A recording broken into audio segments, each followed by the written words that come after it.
cancelled. Welcome back to the Woke Blokes podcast. Ryan Hassan from the Centre for Healing here, joined as always by Nick, the Miracle of McRae, the Sultan of Still, I was trying to think of a P one for Peninsula, the Prophet of the Peninsula.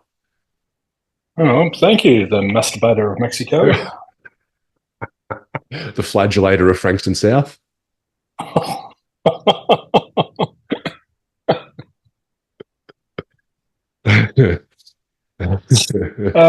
Yeah. Let's not go down that path again. No, let's not. How are you? How are you, mate? What's happening in your world? I'm a bit tired, but beyond that, I work's flat out. I had just been inundated with discovery sessions over the last month. That's good. People reaching out. Yeah, it's wonderful. Yeah, it's wonderful. It's so it feels like there's a new class. There's a new. Yeah. Like even though you don't have an official intake, it's like the new crew coming in. Yeah. I love that. I remember it's amazing we'd have just for whatever reason, a whole bunch of people finishing up a program at the same time, and then it's like the new class comes in session. Yeah. So loving coming into contact with them. It's just so amazing to see what people. I heard someone say to you the other day, go, "Oh, it's just common sense." I hear that so often. It's common sense, and then I heard myself say, "No, it's not. It's sense, but it's not common." And they're like, and I'm like, "Yeah, it's logical. It's rational. When you sit here and have it put before you." In this way, it registers and resonates, and you're like, yep, okay, got it, yep. But it's really uncommon sense. Yeah. I guess we're irrational, illogical, emotional creatures, and common sense is not something that comes past too often. No, we're emotional beings first and foremost, and logic and reasoning and rational thinking tend to come second. So I guess we're trying to reverse that a little bit, while still retaining those important emotions and emotional states. And I guess that's something I don't know if you can see there. But I was eyeing that off behind you, actually, so I'm glad you're bringing this up. Well, talking to clients about operating on simultaneous levels, I think I spoke to you about it in a podcast a while ago, a couple of podcasts ago. I gave you this timestamp of Ram Dass, and he interestingly spoke of it. So it's like we're human. I mentioned this spectrum here for people that can't see. It's like a seesaw. So there's a balance point in the middle there, and at one end we're a soul, and at the other end we're a human. And underneath that, the human has ego, and the soul is just the witness. And sort of a third towards the soul from the middle point is a parameter, and then a third in the opposite direction towards the human is a parameter. So, going back to Einstein's theory of balance, it's not being perfectly still. It's not just being perfectly centered right there in the middle. It's like riding a bike. It's ebbing and flowing around that central point. So we're human. We're here. A client the other day turned up initially years ago, and he was right at this end of the spectrum on the soul, and he turned up saying it's having an existential crisis. And so he was denying his humanity, really. And so the work we've been doing has been trying to bring him back in balance with this. Some people turn up and they're just the blindfold is fully on, and there's absolutely no capacity to see that they're a soul. They're they're very trapped in their emotions, and I am my thoughts, I am my feelings. So either end of the spectrum that you're stuck on is equally problematic. So it's just that finding that middle ground there, and the ego will take over sometimes, but when we notice that that's happening, we can make the adjustments or corrections to bring ourselves back into balance there. So that's just what that's about. Yeah, I love that. Yeah, and just to sort of explain that, the Einstein thing, it's like when we're on a bike, we're never completely balanced. We tip to the right, so we correct left. We tip to the left, and we correct right. And it's such a great philosophy for life because we're never going to be. Some people they start meditating and they might have an experience where they have peace and no thoughts and everything feels very centered, and then they're like, "Oh, I want to be like that all the time," and it's just an unattainable goal. Like life pushes us But off balance. the irony is that desire to be perfectly still is going to create the opposite. So it's Yeah. going to throw you out of balance. Yeah, yeah. Well, you're trying to the more you feel out of control, the more you try and control things, and vice Which takes you versa. more out of control. Yeah, yeah. It's So yeah, if you picture the so when we live on the peninsula, there's lots of cyclists that ride from Melbourne down to Portsea and back. And you see them at the traffic lights and get their feet clipped into the pedals and they're just sort of balancing. They're not, you never see one just absolutely perfectly still. Can you They're imagine? always, Just he's defying mastered physics. it. um, and yeah, it's interesting because it's that ebb and flow is so important because it keeps us dynamic. It keeps us in this dynamic state where we can adapt and adjust. And you may have heard me say, we can, when we come out too far out of those parameters, then we can make the corrections or adjustments. So that's where we're responsive. And I was listening to something the other day, and they were talking about physical health. One of the indicators for longevity is flexibility in physical health. So if you're sitting on the floor, if you can stand up without putting any hands down, that's linked to living longer. And so a lot of Asia, they work low to the ground. And then, so I thought mentally it's the same. Mental flexibility is so important. And I guess that leads you away from Alzheimer's disease or some of those, brain diseases that come in later on in life because, we've got more neurological pathways. So if there is a disease, there's more substance there, so it's not going to affect it so much.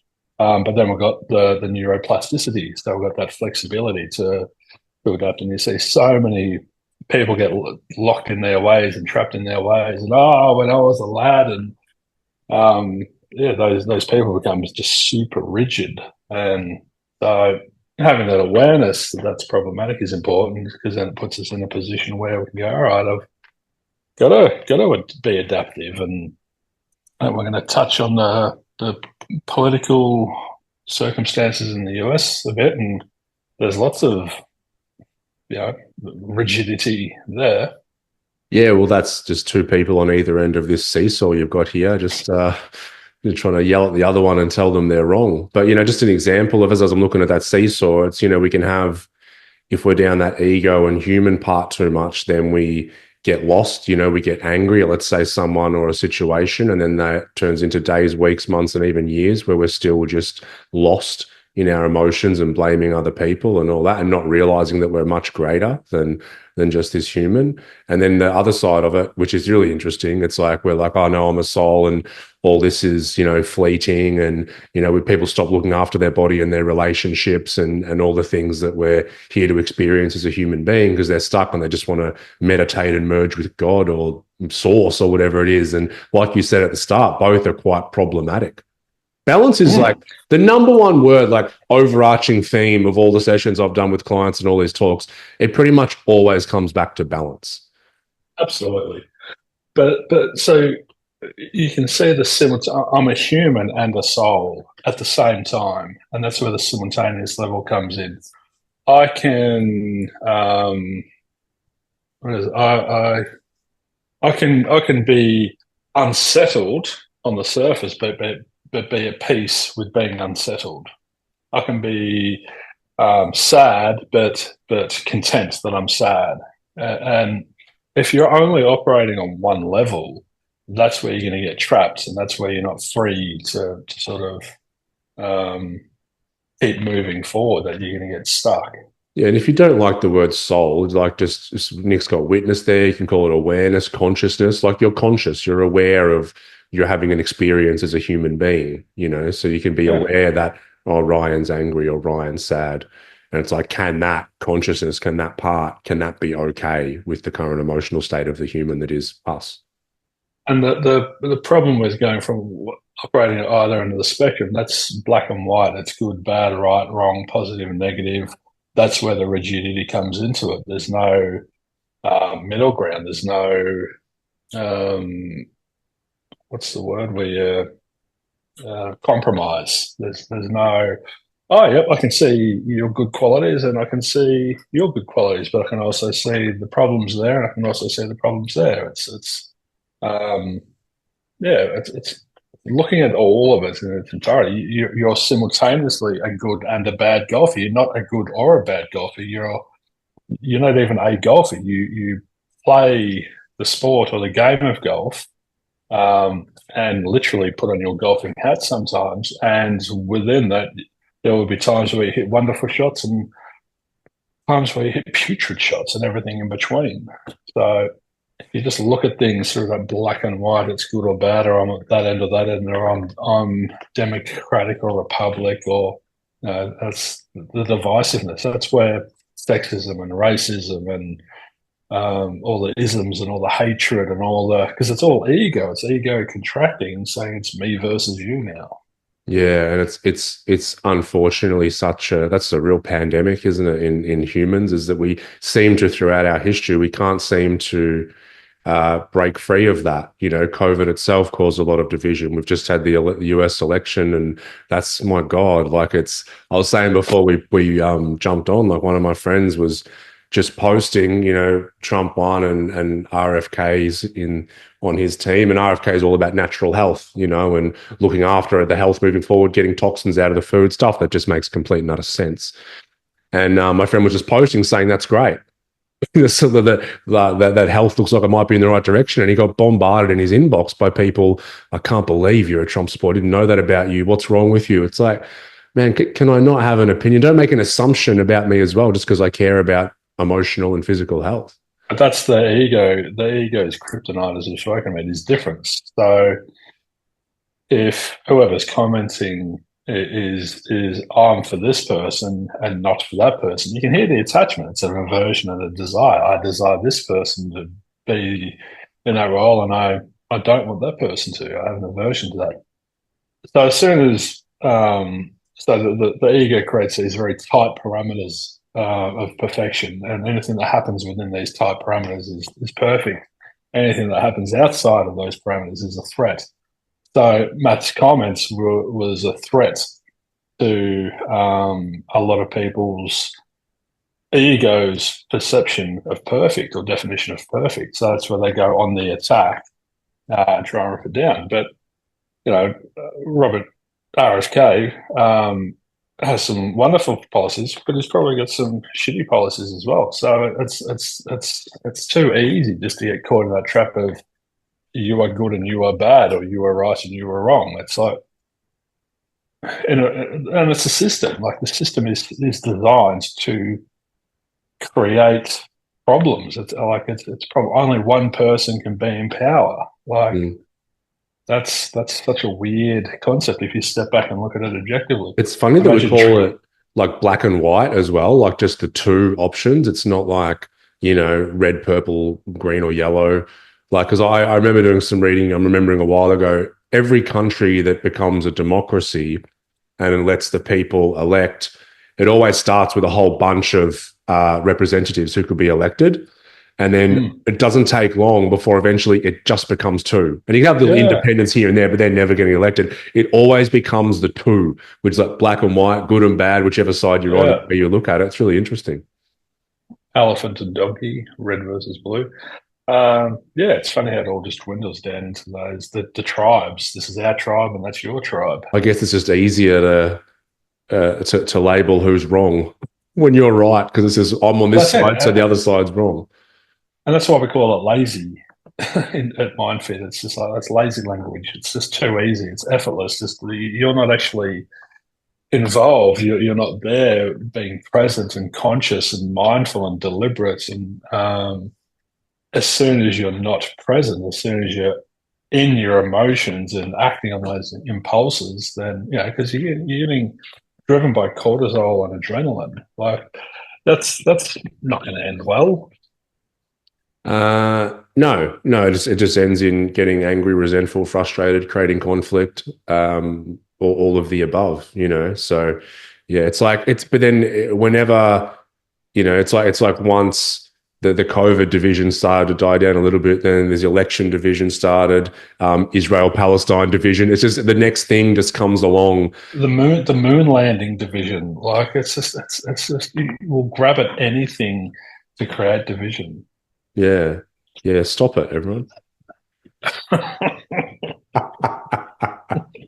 So the opposite of black and white for those that resonate with black and white is just about every client that comes in here does. The opposite of black and white, or the way out of black and white thinking, is spectrum thinking. So introducing all those other colors or all those other positions along the way. So black and white thinking isn't bad.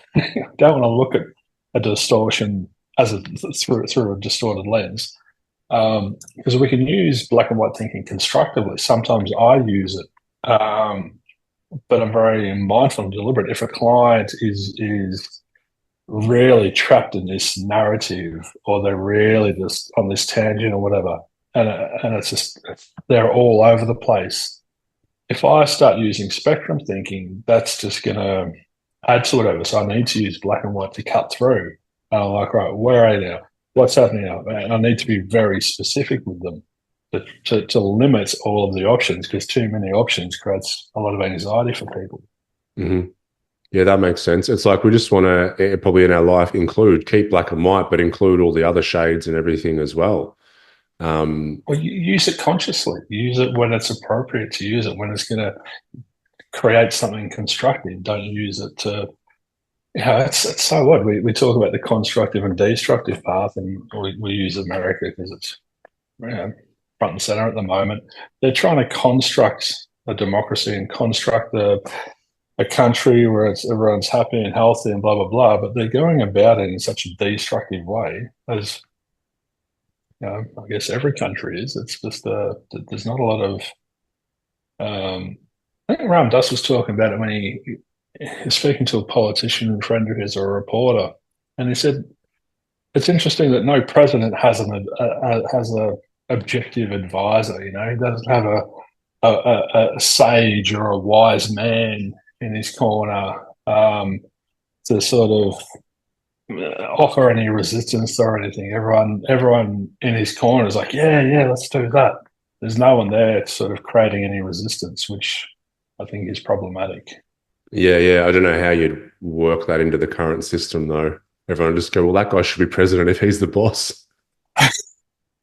Well, it's not to say you should or shouldn't do it. It's just to say, all right, well, before you go running this policy, let's just check it. Let's just stress test it a bit. Let's just see what it's actually going to be like. Because everything is great in theory. Mm. So, yeah. So what's your take on the state of America at the moment? Oh, well, it takes up probably two, especially now. Like, I'm glad this election's over, because I'm just sort of sick of hearing about it. It's like, number one, is the division. The more it gets closer, the more that ramps up. But also, it doesn't have that great an impact on us, you know, down here. Like, it's not. I said before we pressed record, like, I dropped my son at school before. And I'm walking him up to his classroom, and some kid in like grade 3, he'd be like 10 years old. His mate was rocking up to school. He's like, "Oi, Trump won." And the other kid's like, "Yeah, I know." It's like, you're fucking 10 years old in the southeastern suburbs of Melbourne. Like, go play on the playground, trade Pokemon cards, go bloody kick the footy. You know, what relevance does who got elected? And the funny thing is, once again, it's these extremes in black and white. Everything gets sensationalized so much, and all we hear is, well, if Trump gets in power, it's going to be the end of civilization. If Kamala gets in power, it's going to be the end of civilization. All this just sensationalist rubbish. So I like just sitting back with the popcorn and watching it, because I think America's hilarious. It's such a great Netflix series. It's just what's going to happen next episode. But it's so if people are in it's no, we talk about what you consume mentally. If you're in constant contact with it, it's low calorie. It's like not a. That's why I could feel it, like because I wasn't actively following it, but people kept like messaging me stuff, and it feels like when you've been eating healthy for a while, and then you're like, I'm going to go get a big pizza, little sketchy meat lovers or something, Yeah, and then you eat it, and you're eating like, oh, this is pretty good, and then afterwards you're like, I feel like shit. I can't get up off the couch. I'm kind yeah, of unquenchable thirst from all the salt, like all of that kind of thing. That's kind of what it feels like. So I'm looking forward to trying to get that out of my diet a bit. yeah. It's very stimulating. It's just imagine the collective ego. It's very heightened at the moment. The ego is very stimulated at the moment But because the more it's that I would see it, though, I noticed it in myself. The more I would see it, even though I was trying to avoid it, I noticed the compulsion in myself to pick a side. And it's like, yeah, no, no, it's that yeah, one. And then I'm yeah. like, and then I'd have to, your little diagram at the back's great. I'd have to go to that witness and go, all right, Ryan, just okay, do your thing, but just settle down a little bit. It's not of relevance to you in your life. Then I'm like a little puppy dog, like, okay, all right, just rub my belly. It's um, Happy yeah, birthday it's to just Daisy, by the way. revealing. Sorry, just to change topic, but happy birthday to Daisy, your doggo. Happy birthday, Dave. How old's She's Daisy? a wonderful 4. 4. Yeah, lovely. Yeah, she's a hilarious creature. Um, yeah, it's revealing. Whenever there's, I don't know, I was going to say whenever there's resistance, but whenever there's not resistance, it's just revealing. Everything's revealing, I think. And if you can remember that you're a witness, you can observe what's being revealed within you because we are all impure. We all have our attachments and egos and aversions and desires and whatever. So it's great that you and very healthy. It's not just great; it's really healthy that you step into that space and just observe yourself. And I've been doing it too. I'm like, oh, I said to you before we started, I struggle to. Um, and I don't even need to because it doesn't affect me. But I guess it's of some interest. I'm curious about Trump's policies, and I'm curious about Harris's policies. But I struggle to listen to Trump's policies because his personality is too big for me. It's blocking his politics and his. All I sort of come into contact with is his rhetoric about let's get rid of everyone, and all I'm coming into contact with is the divisiveness. So I can't actually reach the policies and um, yeah, get a feel for what's really going on. And Harris is the opposite. She's sort of disappeared. She doesn't speak at all. So I can't learn about her stuff either. But Yeah, then you come back to it and you go, so many of these politicians, you can listen to them talk for half an hour and go, I don't know who they are or what they even say. what are you doing? What are you offering? Like at least when I won school captain, everyone knew what I stood for, and it was a Coke machine in the hallway. Like Did you get it? yeah, totally. Oh, And Dim Sims in the canteen. mate, wow. gotta, What a tenure as school captain. you got to know your constituents. You got to know your people. My people were hungry and thirsty. And you had the promise, but you delivered on it as well. Coke I and Jim did. Sims for everyone. Absolutely. You needed RFK Absolutely. to come in and clean that up. And then I dropped the mic and walked out before the end of year 12. I was just like, my work here is done, people. It's done. I'm not gonna. That's my peak. It doesn't get any better than Yeah, this. At the yeah, peak of I'm your out. popularity, you just walked out. I am out. But it's interesting as well, and let's move away from America. But any sort of country, there's like, all right, well, we need leadership, we need rules and regulations, we need we need systems and whatever. But the people that get into power are just trying to create their version of utopia, and this is what I think. And I don't know, just that's why I wonder what it would be like if there had to be co-presidents, and imagine Trump and Harris had to rule the country together. And it was like if they were divided on one of the policies, it was a cage match, WWE style, to see who gets over the line. It's I think dodgeball. that Dodgeball. Most presidents, they're like fucking 80 years old. It's be a Yeah. terrible dodge. Imagine Joe Biden in the dodgeball match. I saw Trump trying to get into a garbage truck. Fuck knows what he's getting, and he sort of stumbled, and that was the first time I.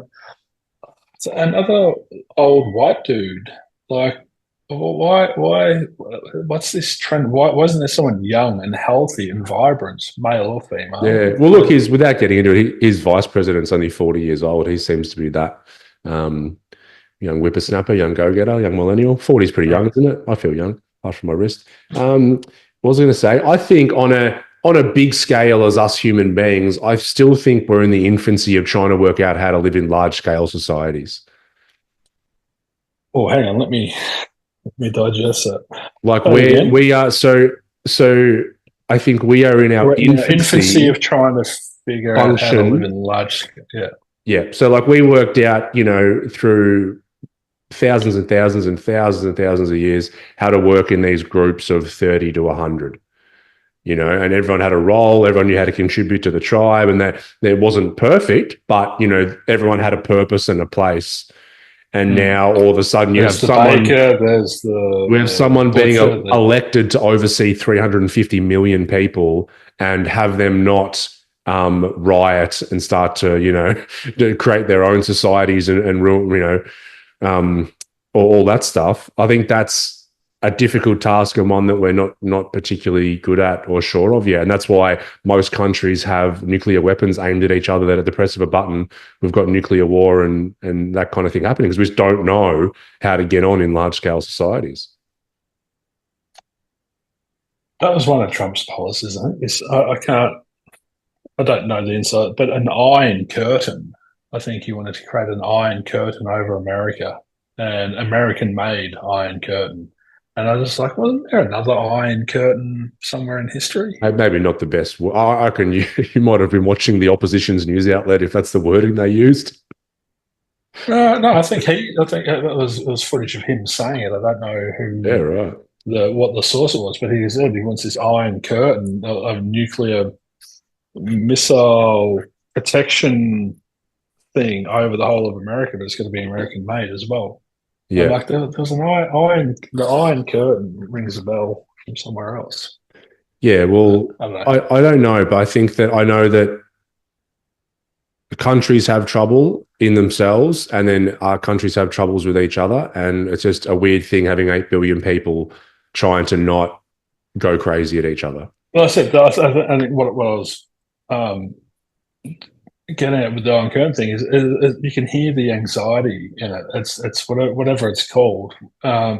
It's just that there seems to be this anxiety is palpitating. It's just, and that's across the world. I mean, imagine if you could see anxiety levels, if we could somehow register or monitor anxiety levels in the world, like they'd be at an all-time high. And the irony is that it's actually the safest time in history where as we've spoken about before. But so it's just this weird dynamic. Everyone's living in deep-rooted fear while it's actually pretty safe. It's all imagined. It's all that's why the biggest thing for us as a species would be if aliens arrived and everyone had to go, oh shit, we better work together to work out this alien situation and stop bickering with each other. Because you're right, it's the best time in history, yet America, Russia, Korea, China all have nukes pointed at each other, and then they can't get together and go, oh, let's just get rid of these nuclear weapons because this is silly, because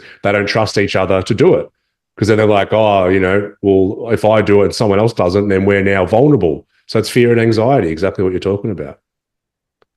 The first thing I tell clients is that anxiety can only exist in the absence of trust. And you just hit the nail on the head with it. They don't trust each other, that they're not going to... But they probably shouldn't. That's the thing. Like if you one of the issues that we have with the systems that we have in place of government and everything is that the only person that would aspire to be a politician and possibly a president or prime minister is inherently narcissistic by nature. If you do personality tests on these people, they are highly narcissistic. So now you've got narcissistic people making these massive decisions, hence why there's not a lot of trust there, because I wouldn't trust a narcissist even if I was one as well. Or you got to trust the narcissist to be a narcissist. And that's why they don't. That's why they don't agree to put them away, because they don't trust. I trust that you will probably hit that button if there's not other people with buttons. Yeah.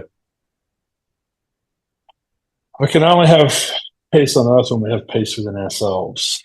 It's so there's this macro, but as individuals we're micro. So what can we do in times where there is a lot of fear and panic and uncertainty? And I guess all we can do is our work on ourselves. I highly recommend just going back to episode 1 of Woke Blokes and just working your way through it. It's basically what we talk about. It's like, do the internal work where we can become more objective. We can acknowledge our emotions. We can take ownership of those emotions and thoughts that we have, and then make a more conscious reaction or response to what's happening in our life, improve our relationships, improve our work, develop some sort of practice where we're tending to the weeds that have grown in the garden of our mind. All of these things that we bang on about for every bloody couple of weeks that we do this show, it's doing all that stuff. Do you go to the gym? Yes. Doesn't look like it, but anyway. For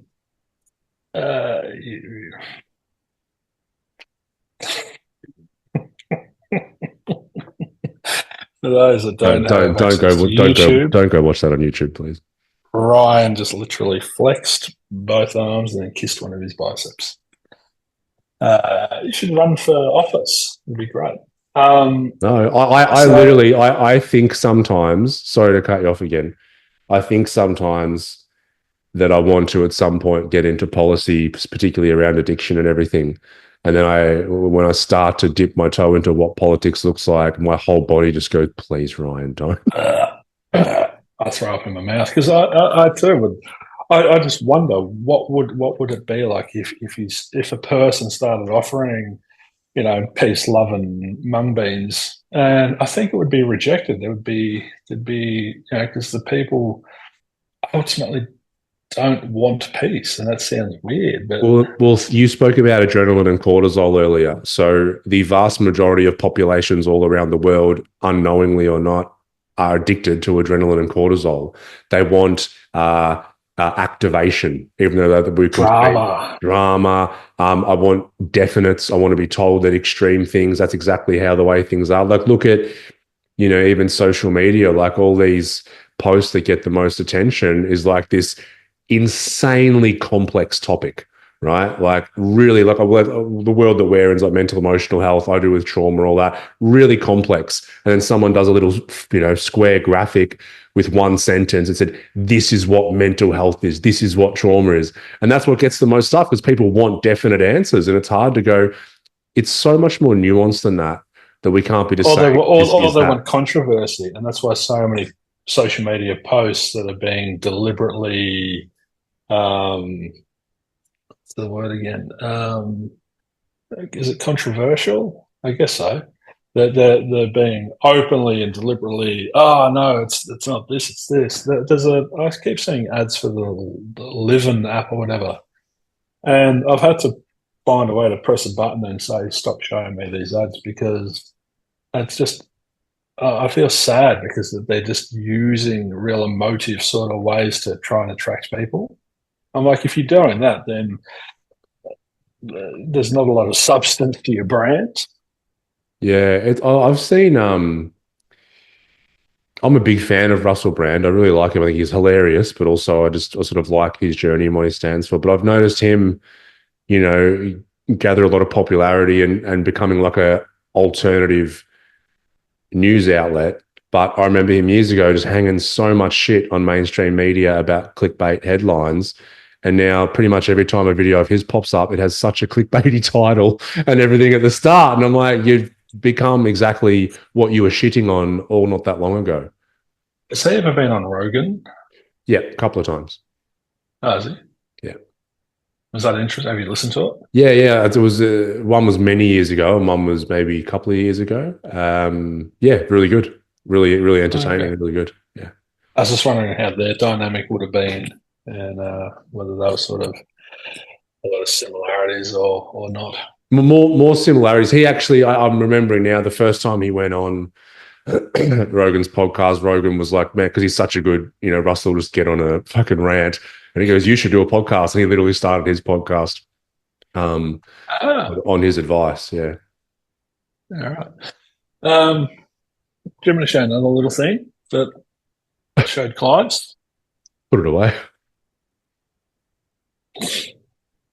Yeah, go for it. So Nick's just sorry for Nick's just wiped the witness and the soul and the human thing off his whiteboard. Loves a whiteboard, little diagram, don't you? Are you do noughts and crosses? What's this? Yeah. So, Well, we're psychoeducation, so I don't know how else to I'm just a teach. psycho. Yeah. All right. So this is Ryan. I feel like I'm playing Pictionary or something here.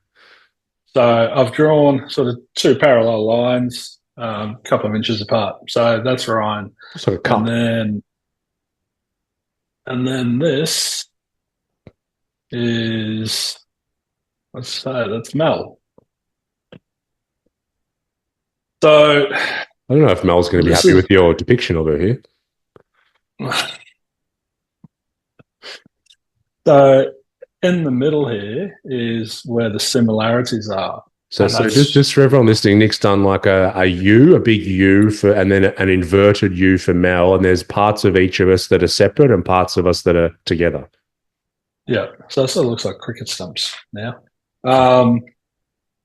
So this, when these similarities line up, that's where there's going to be a lot of peace if the egos are driving, because I feel safe around you because you're the same. You have the same political views, the same music taste, the same food taste, there's a lot of sameness. Where problems start to arise is when the egos don't see themselves compatible on those outer bits, and then that's where the conflict and the chaos starts to occur. But what we can do is realize that these are the best bits. The best bits of our partners or our kids or the people in our life are the bits that are contrasting to us, that are different to us. They're the bits at the bottom of the pan with the most flavor. So as soon as they weren't there, you'd miss them.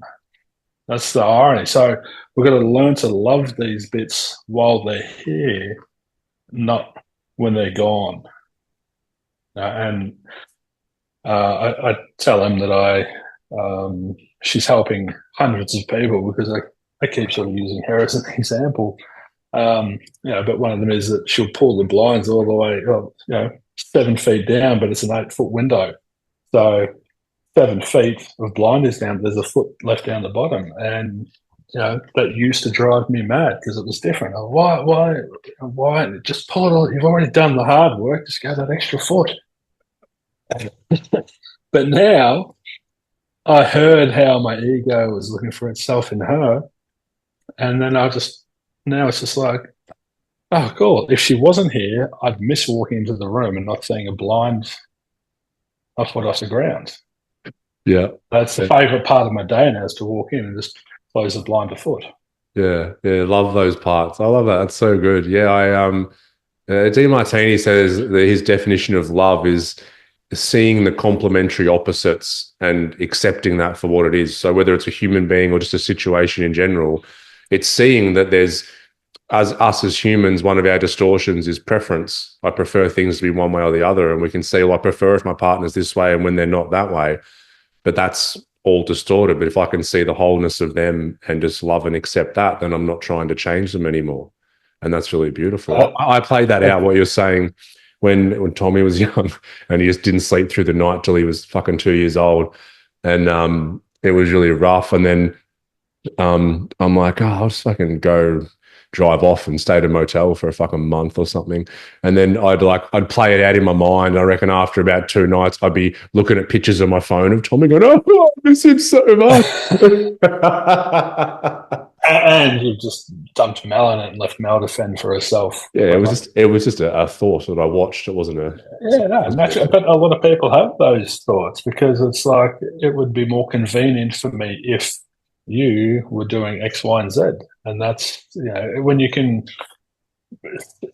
position yourself in that soul end of the spectrum for a bit or side of balance. And you can observe that that's your ego trying to get in the driver's seat. Then you're in this beautiful position to make that correction or adjustment to go, it's good in theory, but the reality is I would miss it. And all of this is important. The resistance, the challenge is important. Yeah, Where, that's so where good. all the good bits are.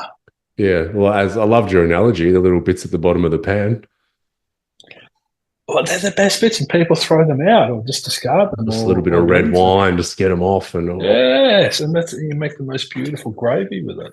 Yeah, yeah, that's so true. Yeah, I love that. And sometimes I'll notice as well that like when I've watched things like Mel used to annoy me how she'd sort of lose track of time or get lost in the moment or you know I don't know, I'm always like very structured and all that kind of thing, and then that used to annoy me, and then I realized that not only wasn't I accepting her, but I was actually jealous of that. I internally am like, man, I wish I could do that. I wish I could sort of just completely let go of where we've got to be, what we've got to do, and just be. So that can happen as And, well. and that's where two opposites will create that counterbalance for each other. And Like Paula so, Abdul and that cartoon cat. oh, Did you get that where reference?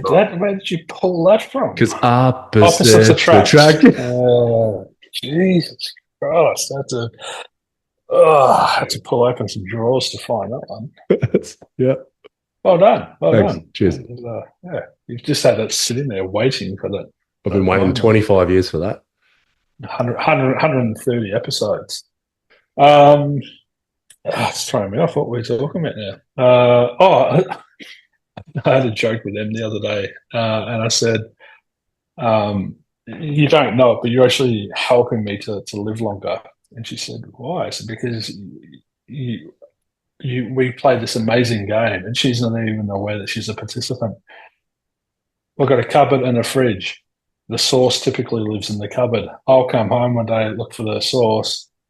Do you reckon the sauce is in the cupboard? No." And I'm like, in the past, I would have used the terms that frustrated me. But knowing what I know now, I'd be like, no, my desire for that to be there is causing frustration within myself. So Mel wasn't annoying you. You were creating an Knowing internal myself. experience. Yes. And me. And so M's just her nature is very different to mine, and she operates very differently. And she's helped me so much in doing my own work because I keep noticing these impurities coming up, and in the moment I get to do this work. So I have this desire and attachment to use the sauce, open the cupboard, and I can't. It's not where it's typically meant to be, or not even meant to be, typically where it is. And then this smile breaks up on my face. I'm like, right, it's game time. And then I'm like, where's the sauce? And I get to spend 5 minutes looking for the sauce. And it's like, it's keeping my mind so healthy because it's not allowing me to fall into these habits and routines and patterns where, yep, there it is. There it is. So You're playing with the moment instead of being in resistance to it. yeah, because I heard it. I heard it and I felt it. I felt the contraction. I felt I can't believe, why can't she just be what, things have their place. I even heard myself say one time, it's about time. I'm like, I'm spending so much time looking for it. I'm spending a minute looking for it instead of a second just getting it. Just what comes up is The so things I could do with that hilarious. minute. I know, right? And so it's all about how you frame it. And I guess I had a client come in yesterday in a monthly session, maintenance program, and she was sort of stuck in something, and I offered a different lens or perspective, or I took away her distorted lenses and offered a different perspective on things. And she came in yesterday and said that reframe just shifted immensely, took away all this guilt and all this anger that she was experiencing, and it was just this peace. And she was at peace with the world and her decisions, because she wasn't looking at it all bent out of shape. So I think it's just amazing how many people don't realize that we have this choice. We get to choose. You know, Yeah, I think our framework for preference is based on the experiences that we've had as a human being. So based on what we yeah. went with growing up, it's like I've now created that I want this and don't want this. I want to get what I And I'm not want. saying anyone's doing the bad thing or they're wrong in what they're doing. I wasn't a bad person or a bad partner when I wanted the source to be where it is, but it was destructive. It was, I'm trying to construct a relationship, but I was taking a destructive approach towards it. Yeah, and so And it wasn't healthy. we're in a relationship or a friendship or co-work or whatever it is with somebody with a different set of preferences because they've had a different experience of life. And then, like you said, a lot of the time we end up in a relationship with someone who has a lot of the similar kind of preferences because that's what we find safe. But you'll never get the same because no one's got the exact same set of preferences. And so then as soon as we start to see the preferences that are different to ours in the other person, we're like, oh, they're acting different. I didn't know about it. I don't like this. This isn't going to last. This can't keep continuing. And so it's like we are in this weird, unconscious longing for someone exactly the same as us. Yet that would be so inherently boring and terrible. There'd be no spice. There'd be no chemistry. Unhealthy. Unhealthy. All of that. So if you can start to reframe that, and I love what you spoke about, and start to first of all, play, like you said, when you do get disturbed by something that isn't exactly the way you think it is, play with it. But then also in our partner, we can start to love a lot of those things that we can't quite resonate with. Look at them as your teacher. So Anne was teaching me unknowingly and unconsciously, but she was still teaching me. If I decide that she's a teacher, if I can look at her as a teacher, she's teaching me where my impurities are, and she's just by her presence is creating these opportunities for me to go internally and surrender, let go, shift, whatever I need to do, adjust and that's my benefit first and foremost, because then I'm not angry, annoyed, or frustrated or in suffering. But then secondary, it's going to benefit the relationship greatly. Just play a little bit of hide the sauce. It's a great relationship. Well, we play hide the sausage, so that's fun. What? Speaking of, you're speaking of what? Where are we about to go here? You're one of my teachers. You're one of my greatest teachers because, and I keep forgetting to thank you for this, because I was conditioned to receiving, my ego would call it what I was owed or entitled to or earned, but that's not about that. It's, we made these bets of the Dong Cup, and you paid up the first one. You paid up the second one. I think you took me out to lunch, but the third one, there's still this sort of gap on my mantle. I've got these trophies because I had to get them made up, and there's still this gap there on the third one. And I can notice that there's an attachment there. There's a desire for you to pay up from the. If you can't afford to gamble, then don't gamble. If you and maybe mouth's writing checks your body can't cash. And maybe this spiritual lesson is the real payment, Nick. It is very much so. Very deep. I've got to find a trophy maker who'll put a massive dong on a trophy, and it's difficult. I'm being pointed in very weird directions. I want to see the algorithm on your phone. So you can browse it. Melissa's peers over my shoulder. What have you been looking up? Dong trophy. Um, so hopefully that helps people. It's we have a choice. We can choose to get caught up in it, and the chemicals take over, and it's all sort of it's exciting and it's fire and brimstone and it's emotive and it's dramatic and it's all that sort of stuff. But just be aware if you go down that path, that there's going to be consequences, I suppose. So we don't want to be passive either. It's finding that balance word keeps popping up. Balance. My Muay Thai teacher would always go, Ryan, balance, balance. Because I'd throw a punch or kick and be off balance. Same thing with Before playing hide the sausage with you. yeah. You were covered a go at me of, because you thought I was going to take things in the gutter today. And here we are. Hey, here we are. Is that what you call you bum the gutter? The pain of the peninsula. Just can't help Taking himself. the gutter. So Well, that's our thing. We go heavy, we go light. we were doing very well this episode, though. Well, I thought we were anyway.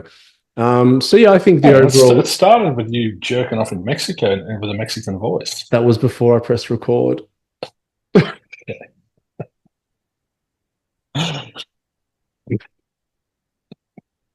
You can't hate on politicians for not being their authentic self, and then you come on here and act all prim and proper. Yeah. That'd be one thing though, if I did get into politics and they're like, is there any skeletons in the closet? I'm like, oh, there's heaps, but everyone's heard about them. Don't worry about it. Did I tell you about Ram Assad, George Bush? No, I never heard of him. Never heard you mention him before. So yeah, go ahead. No, George Bush on his puja board, his dating. So if you are interested in the whole American whatever's going circus at the moment, and you find yourself in that divisive thing, whoever you don't like, just put a picture of them up on your bathroom mirror and look at them every day and notice what comes up within you, and they're your teacher. So either Trump or Harris or who's the Australian Prime Minister? Don't know. Me neither. Whoever that is could be your teacher. I was imagining actually yesterday when someone sent me the thing. I was at the gym and there were all the TVs, every fucking TV in there had the election on. And then I'm like, America and Russia, they're going to be gathering around at the next Australian election, just, on the edge of their seats, worrying about who's going to be running the country. It's Pauline Hanson running the country. Please explain. Yeah. I've forgotten now. Alzheimer's. You need a. Who are you? A teacher in your life. You need Mel to hide the sauce bottle. How do we know each other? What are we doing here? I don't know. Just turn it up, man. Just being. Yeah. All right. Let's wrap it up there. Black and white thinking. Broaden it to a spectrum. Look at those people that are emotionally disturbing you and going, how is this person my teacher? Look, if you're in a relationship, look at that relationship and see if you can really accept that person for who they are, not what you want them to be. The one caveat to that, in a small instance, people that are in an abusive relationship in that instance don't put up with that shit. But the vast majority of the time is just little source things and nothing too major. And yeah, I think that's a good little lesson for the show. Whatever irritates you in the person that you're with, they're the bits at the bottom of the pan. So learn to love and appreciate. Just sit there and really contemplate walking into the room or coming home and that thing not being there, and then feel into that. And I think what you'll experience will surprise you. Yeah, beautiful. Thank you, Nico. Thanks to everyone for tuning in. Shout out Helsinki. We'll see you all next time. Peace.